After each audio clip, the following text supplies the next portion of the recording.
olhos desse tamanho, vendo aqueles meninos que estavam lá no serviço de acolhimento. E aí eu cheguei para um adolescente, puxou um papo, quase adolescente, não era? Tinha uns 10 anos, Matheus. E aí ele, não, aqui é ótimo. Eu, Matheus, mas por que você estava com esse papo? Ué, porque se eu não falar aqui é ótimo, aqui é tudo bom, que aqui é tudo bem, ele nunca mais vem aqui no dia 12 trazer esses negócios para gente. Então, olha... E aí, assim, olha o cuidado dessas trocas, dessa circulação de gente, o que sentimentos que isso provoca, e de que lógica que isso opera dentro do serviço de acolhimento, né? E para concluir a minha fala, para dizer o seguinte, que toda essa minha fala é porque eu entendo as crianças como sujeitos de direito, que precisam viver num espaço digno, de respeito, de liberdade, né? E num espaço que muito se assemelha ao ambiente familiar, um ambiente privado, único, que ela se identifique, ainda que provisoriamente naquele espaço, porque é uma mentira, é uma impropriedade a gente dizer que as crianças não se vinculam ao serviço de acolhimento, porque é o lugar de referência que ela tem, e ainda que por um prazo determinado. Então tem que ser um lugar respeitoso, tem que ser um lugar digno, tem que ser um lugar que a individualidade dela seja respeitada, que a privacidade dela seja respeitada. E circular pessoas nesse ambiente me parece que viola todos esses direitos. E aí tem um pouco a ver com a fala do Alexandre. E por que pensar assim? Pensar assim porque serviço de acolhimento faz parte de uma política pública, portanto é direito. Não é caridade, não é assistencialismo, não é filantropia, é direito. É direito para aquelas crianças que, por algum motivo, precisam estar privadas da convivência familiar em um determinado período. E aí, para fazer o recorte da pergunta, que é, e as pessoas cadastradas para adoção podem visitar? Eu entendo que a circulação de pessoas cadastradas para adoção também é equivocada.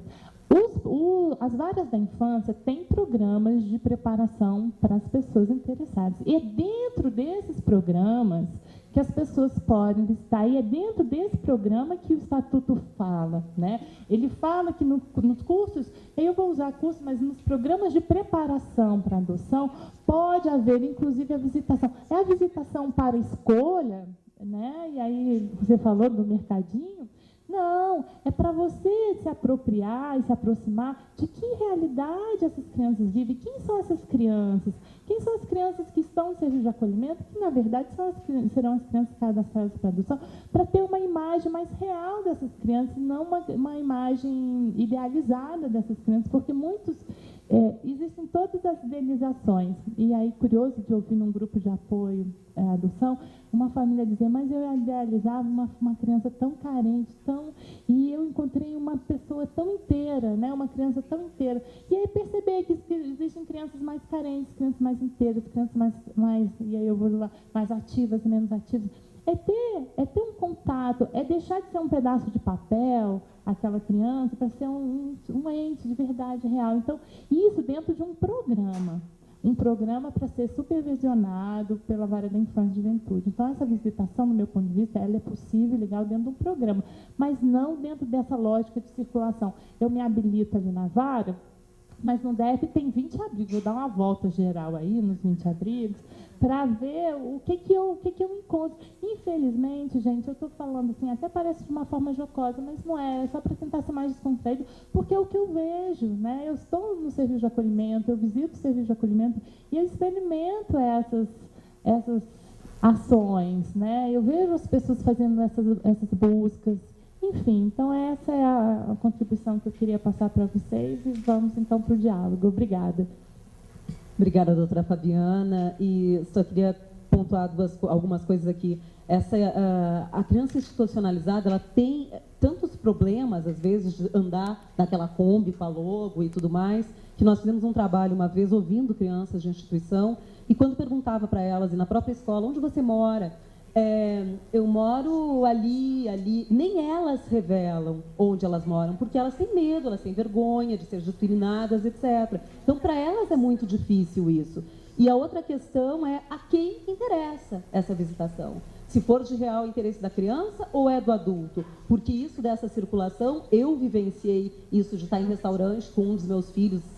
Eu tenho 3 filhos adotados, estar num restaurante e vir uma pessoa e pegar a criança. Eu vou levar a fulaninha, né? Deixa eu levar ali um pouquinho para mostrar. Como assim?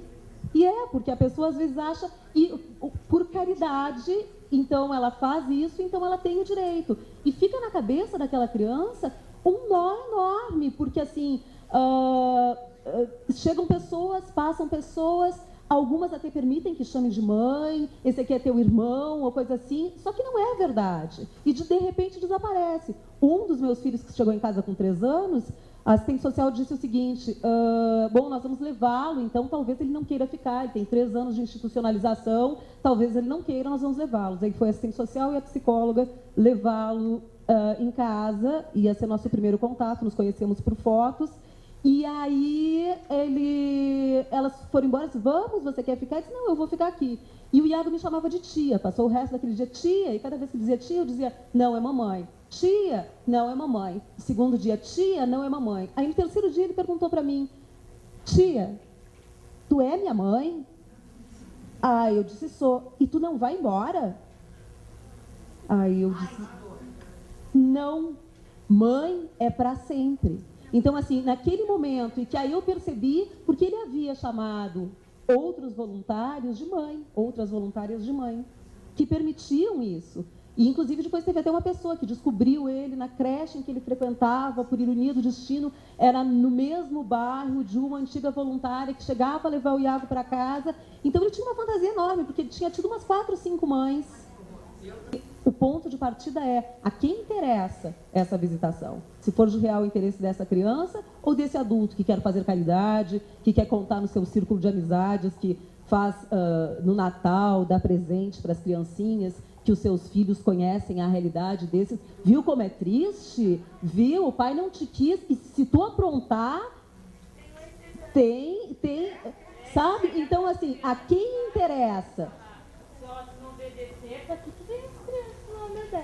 Então, existem uma série de coisas nesse sentido que daqui a pouco a gente retoma também essas questões.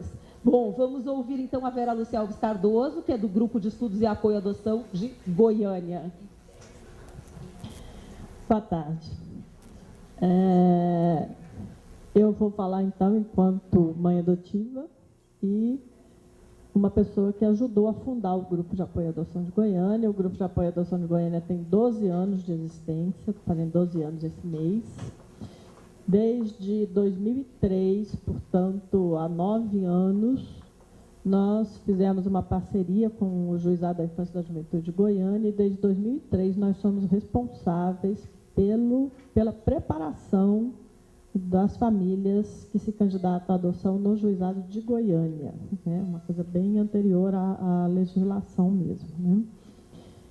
E eu vou começar falando, então, eu pensei em falar realmente a partir do que diz hoje o Estatuto da Criança e do Adolescente, né, que a doutora Fabiana, né, citou no finzinho, que é o artigo 197C, que diz que é uma etapa obrigatória da preparação para a adoção. Sempre que possível e recomendável, eu não sei o que significa recomendável, quando a lei fala em recomendável, as famílias que estão se habilitando para adoção devem ser, como parte do processo de preparação, devem ser colocadas em contato com crianças e adolescentes institucionalizadas ou em famílias acolhedoras que estejam em condições de serem adotadas. Então, já reduz. O contato é com poucas crianças. Sempre sob orientação, supervisão e avaliação técnica. Isso é o que diz a lei. Eu peguei uma cartilha do Ministério Público do Estado de Goiás, que fez uma cartilha comentando toda a Lei 2010, e em relação a esse artigo, o Ministério Público de Goiás diz o seguinte: não se está buscando, vale ressaltar que nesse item não se está buscando a aproximação de postulantes com as crianças disponíveis para adoção, mas sim de candidatos à habilitação para adoção, porque o curso de preparação para adoção ele é anterior à habilitação. Então, o que a lei está dizendo é que é para colocar as pessoas que estão se candidatando a serem candidatos à adoção.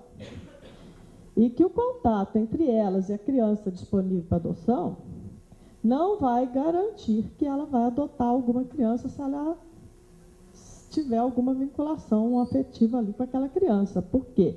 Não se sabe se essa pessoa realmente vai ser habilitada, não se sabe quando ela for habilitada, diante de um outro artigo que diz que tem que seguir a cronologia na fila de espera, se não vai aparecer alguém antes dela que vai se interessar por aquela criança. Então, isso já coloca em dúvida qual é realmente o objetivo desse contato. Se não é o candidato à adoção, mas é o que vai se candidatar a ser candidato, né? A doutora Eunice Granato, que é uma advogada de um grupo de atuação de Itapetininga, ela tem um livro que é Adoção, Doutrina e Prática, que também ela comenta a lei da adoção. E ela questiona esse artigo dizendo assim: por que estimular o contato e influenciar com que objetivo? O objetivo é influenciar a mudança de perfil da pessoa interessada em adoção? Ela coloca o seguinte: a lei não pode forçar o sentimento das pessoas. Não é por um contato que vai mobilizar emoções e vai fazer uma coisa ali meio imediatista que vai dar um processo de decisão tão sério da pessoa dizer que ela queria uma criança de 2 anos, de repente ela vê uma de 6 e fala: não, mudei meu perfil. Será que isso realmente é bom ser feito nesse ato impulsivo de emoções dessa família entrar no abrigo e ver uma criança maior? Será que isso não é um risco para essa família e para essa criança? Porque decidir a adoção de uma criança grande é um processo de amadurecimento. Não pode ser uma coisa impulsiva. Então, assim, eu peguei esses 2 comentários, né, jurídicos, assim, que eles mesmos já questionam a forma com que isso está na lei, né? E aí outra questão que eu coloco é assim: até que ponto, quando se coloca essa visão na lei, não se está novamente se responsabilizando as famílias que querem adotar como as responsáveis por ter tanta criança dentro de abrigo? Da mesma forma que existe um discurso paralelo que diz assim: brasileiro só quer criança branca, sexo feminino, recém-nascida, brasileiro não quer adotar, como se fosse culpa das famílias adotivas o fato dos abrigos estarem lotados de crianças grandes. É uma inversão do discurso, né? E a lei, de repente, será que ela não está invertendo de novo? Não, vamos pegar então essa pessoa que quer um bebezinho, vamos levar lá no abrigo e ver se ela muda de ideia. E responsabilizando de novo a família adotiva, porque é ela que tem que mudar a ideia, não é o sistema que tem que mudar e favorecer a decisão jurídica da vida dessa criança mais cedo. É a gente que tem que mudar de ideia. Porque nós é que temos que tirar aquelas crianças do abrigo a qualquer custo, né? Então, eu também questiono isso, né? Até que ponto isso não está sendo colocado pela lei, né? Se eu pensar do ponto de vista, acho que a doutora Fabiana falou muita coisa interessante, talvez eu vou até ser repetitiva em algumas coisas, né? Se eu pensar como é que fica a criança ou adolescente em relação a essa visitação que está prevista na legislação, né? Onde vai acontecer essa visitação, como a doutora Fabiana colocou? Nem todos estão disponíveis para adoção. Eu tenho 50 crianças no abrigo, tenho 5 disponíveis para adoção. Vai visitar onde? Lá dentro? Num lugar confinado? Fora do abrigo? Como é que vão ficar as outras que vão ver essa visita? Como é que vai ser possível isso acontecer? Por que só 5 vão receber visita e 45 vão ficar de fora? Como é que as crianças veem isso? Até que ponto essas crianças que vão ser visitadas, esses adolescentes que vão ser visitados, não vão se tornar depositários de desejos de adultos? Que desejos são esses? A grosso modo, desejos ou de caridade, ou de realizar meu sonho a qualquer custo e mudar o perfil, porque, de repente, eu acho que, não, achei uma criança bonitinha de 6 anos, eu vou adotá-la, sem saber nada dessa criança, né? Então, o que a gente está fazendo com essas crianças, de depositar em cima delas um monte de coisas que são nossas, de adultos, não são delas. O que essas crianças esperam de uma visitação que acontece dentro do abrigo? Elas precisam ser preparadas para isso? Os adultos são preparados, as famílias estão num processo de preparação para adoção. E as crianças, elas estão sendo preparadas para receber essa visita? Alguém está se preocupando com isso? Porque a lei não fala que elas precisam ser preparadas também para receber a visita. Aliás, a lei não fala nem que elas precisam ser preparadas para serem colocadas em adoção, que é um absurdo. Fala da preparação das famílias, mas não fala da preparação das crianças. E colocar uma criança de 3 anos para cima, numa família substituta, sem ser preparada, é outro ato de violência contra essa criança. Acho que a lei tem que pensar nisso também. As crianças precisam ser preparadas. Elas estão sendo preparadas para essa visitação? E depois que as visitas vão embora, como é que elas ficam? O que acontece? Alguém acompanha o que acontece com elas depois disso? Se a gente pensar, então, agora de outra relação, o abrigo e essa proposta de visitação. O que é supervisão, orientação e avaliação, que a lei fala? É monitorar esse contato entre esses adultos que vão ter contato com a criança? É monitorar o que é que pode e o que não pode acontecer nesse contato? Vai ser vigiado isso? Ou vai deixar acontecer espontaneamente? Os funcionários do abrigo precisam ser preparados para acompanhar isso, antes, durante e depois? Alguém está se preocupando com eles, de prepará-los? Como é que eles vão lidar com essas crianças depois que essas visitas forem embora? Alguém está se preocupando com isso? E quando o abrigo não quer a visitação? Em Goiânia, a gente tem um abrigo que ele é totalmente fechado. A escola funciona lá dentro, tudo funciona dentro do abrigo. É um absurdo dos absurdos.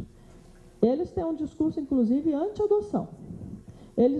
Se o juizado da infância e da juventude determina que uma determinada criança que está nesse abrigo vai receber uma visita de uma família candidata à adoção para conhecer aquela criança, eles deixam visitar. 1 vez, 2 vezes, a partir daí, eles é que determinam. E eles enfrentam o juiz. Quer adotar? Então leva. Não vai ficar vindo visitar aqui, nem vai sair para passear com a criança para devolver de novo, não. A coordenação desse abrigo faz isso. E aí? E se o abrigo não quer a visitação e não quer o processo de aproximação da família adotiva com a criança? Mesmo criança destituída de poder familiar. Como é que fica isso? No outro extremo tem abrigos como esses que a doutora estava descrevendo aqui, que abrem o abrigo para milhões de circulações lá dentro. Fazem de tudo para ganhar o máximo possível de doações. Que é outra coisa que, infelizmente, acontece. E quem é que controla isso? Essas crianças são alvos de exposição, de um monte de circulação, e o objetivo desse abrigo de Goiânia é ganhar doação. Eles expõem as crianças claramente com esse objetivo.